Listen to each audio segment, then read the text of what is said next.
Toyota just did something they've never done before. They publicly admitted their V8 engines have a terminal flaw that's been hiding in plain sight for over a decade. We're talking about the 5.7-liter I-Force V8, the engine in millions of Tundras, Sequoias, and Land Cruisers. The engine Toyota marketed as bulletproof. But here's what they're not telling you in the press release. Because the replacement engine they're pushing, the 3.5-liter twin-turbo V6, it's not just an upgrade. It's a complete philosophy shift that changes everything about Toyota reliability.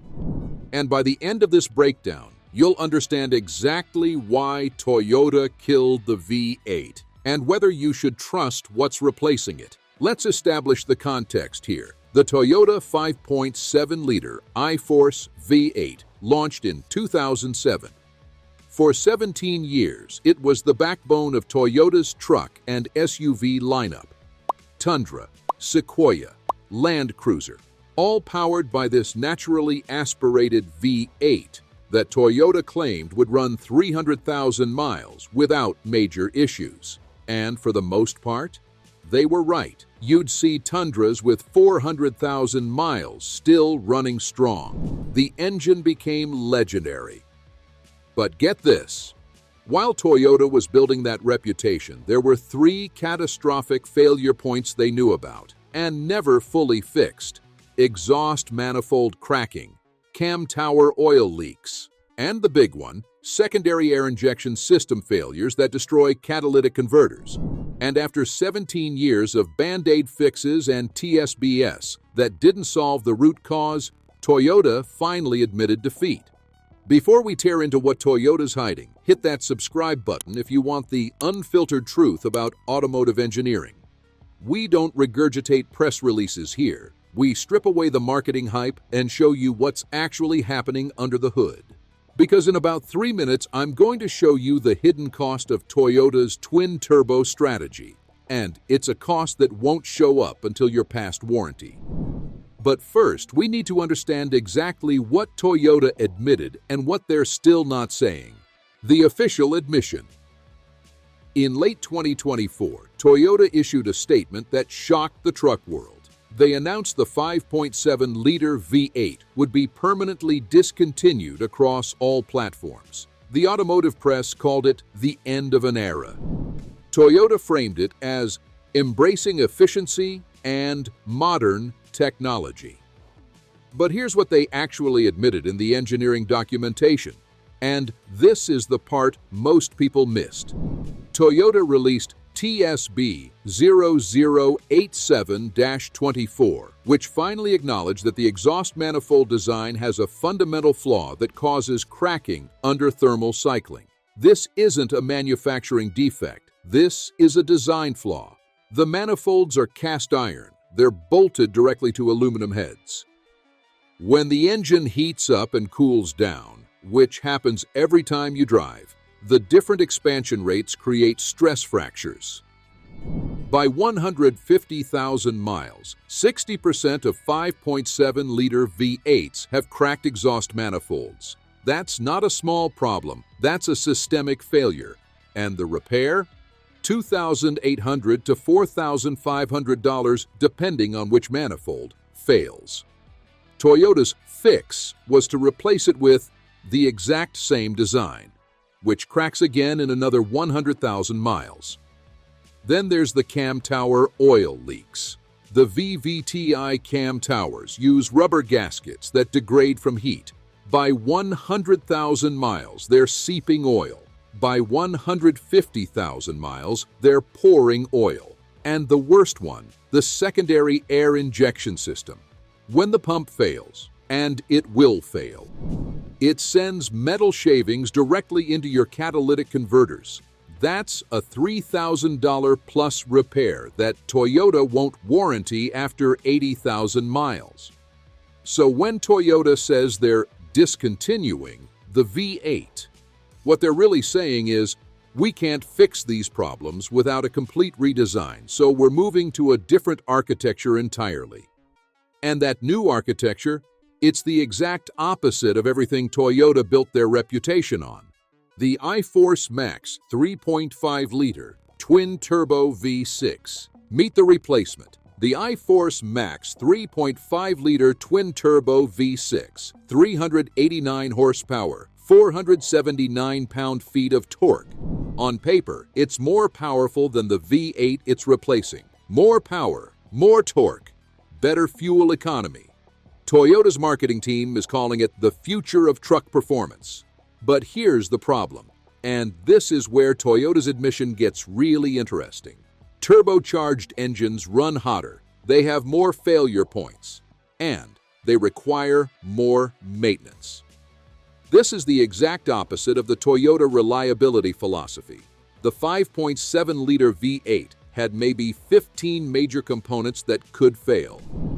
The twin-turbo V6, it has over 40. 2 turbochargers, 2 intercoolers, a more complex oiling system, higher pressure fuel injectors, variable geometry turbos with electronic actuators. And here's the question Toyota isn't answering. What's the lifespan of these turbos under heavy towing? When you're towing 10,000 pounds up a mountain pass in 100-degree heat, those turbos are glowing red hot. The exhaust gas temperatures are pushing 1,600 degrees Fahrenheit. At those temperatures, engine oil starts to coke. It turns into carbon deposits, and when that happens in the turbo bearings, the turbo seizes. That's a $4,000 repair per turbo. Toyota's official statement says the turbos are designed for the life of the vehicle, but they won't define what life of the vehicle means. Is it 150,000 miles? 200,000? 300,000 like the old V8s? The turbochargers are only warranted for 60,000 miles. That tells you everything you need to know about Toyota's confidence in long-term durability. And when you compare the early reliability data from fleet operators, the numbers are alarming. The fleet reliability data in the year 2022 and 2024. All right, let's talk about what's actually happening in the real world. I reached out to 3 commercial fleet operators running both the old V8 Tundras and the new twin-turbo V6 Tundras. The V8 Tundra, $3,200 average maintenance cost through 100,000 miles. The twin-turbo V6 Tundra, $6,800 average maintenance cost through 100,000 miles. That's more than double. And we're only at 100,000 miles. These engines haven't even reached the point where major failures typically occur. What's driving that cost? Turbo wastegate actuator failures at 60,000 to 80,000 miles. Intercooler piping leaks. High-pressure fuel pump failures. Oxygen sensor failures from running richer fuel mixtures, and the maintenance intervals are shorter. The V8 could go 10,000 miles on an oil change if you used synthetic. Toyota recommends 5,000-mile oil changes for the twin-turbo V6 under severe duty, which includes towing. Why? Because the oil degrades faster from the extreme heat cycling through the turbos. If you push it to 10,000 miles, you're risking oil coking and turbo bearing failure. When you project this out over 10 years and 200,000 miles, the twin-turbo V6 will cost you an additional $8,000 to $12,000 in maintenance compared to the old V8. So yes, you get more power, you get better fuel economy, but you're paying for it on the back end with higher maintenance costs and lower long-term reliability. But here's the thing, there is a way to get the best of both worlds. And it's not what Toyota is selling you. If you're finding this breakdown valuable, click that like button. It's completely free and helps this reach more people who need to see it before they make an $80,000 mistake. And if you appreciate content that cuts through the marketing BS and gives you the mechanical truth, hit that subscribe button. Now let's talk about the engine upgrade you actually need. The real upgrade, or the contrarian solution. Total investment, $4,800. You've just eliminated every major failure point on the 5.7-liter V8. Now you have a truck that will run 300,000 plus miles with minimal issues. No turbos to replace, no intercoolers to leak, no high-pressure fuel pumps to fail. You're still $25,000 ahead of buying new, and you have a more reliable truck than what Toyota is selling today. This is the upgrade you actually need, not the one Toyota is forcing you into. Now, there is one scenario where the twin-turbo V6 makes sense, and I'll tell you exactly when that is. The exception to the rule. Here's the bottom line. Toyota admitted the V8 problem because they couldn't engineer a cost-effective fix. The exhaust manifold cracking, the cam tower leaks, the air injection failures. These would require a complete redesign. And redesigning a naturally aspirated V8 in 2024 or 2026 doesn't make business sense when emissions regulations are pushing everyone toward forced induction. So they forced the evolution to the twin-turbo V6. It meets emissions standards, it makes more power, it gets better fuel economy, but it sacrifices the long-term durability that made Toyota legendary. This is the trade-off. More power now, higher costs later.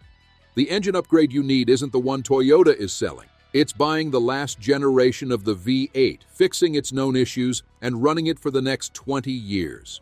That's how you get Toyota reliability in 2026. Not by buying new, by buying smart. If you want to see how GM's 6.6-liter V8 compares to Toyota's approach, watch this video next on your screen about the 2026 GMC Sierra, where we break down why GM's naturally aspirated strategy is destroying the competition. Or if you want to understand why Ford's EcoBoost is even worse than Toyota's twin-turbo, check out the video of the EcoBoost engine disaster, where we explain the death rattle in details and how to avoid it. Subscribe to SUVSQUAD for the mechanical truth behind every engine. We don't do fluff. We do engineering breakdowns that save you thousands. The best journeys start where the road ends. See you in the next breakdown.